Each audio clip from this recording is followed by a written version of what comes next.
Ito yung farm na nag-stay kami. Ayan, oh, peacock. Peacock yan, oh. Ayan yung peacock. Ang ganda. Hindi ako makalapit. May ano dito siya, oh.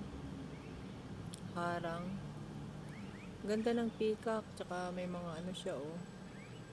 Dove. Doon, daming dove. Daming dove. Pero ang ganda ng peacock. May duck din sila, oh. Ayun yung peacock na isa. Oh. Ganda ng peacock. Oh, sana i-ano niya yung kanyang wings. Layo kasi ako. Ayan yung peacock. Oh, dito sa farm. Dito kami nag-overnight fellowship. At ito, oh, dito sa farm, makikita natin itong peacock.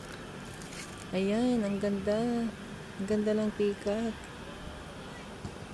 Hindi lang siya lumalapit. Ayan, no, sa loob, ang daming birds. Ano sila? Mga dove.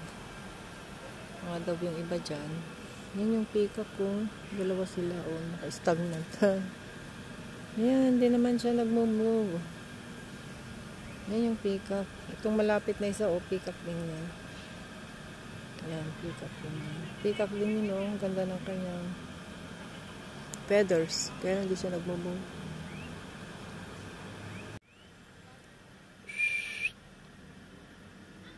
Yan yung peacock ko. Hinihintay kong galaw sana niya yung kanyang wings. Hindi naman siya gumagalaw. Ang init dito sa labas. 45 degrees. Yan, oh, ang ganda niya. Yan. Ayun na yung peacock. Nainitan din sila, oh.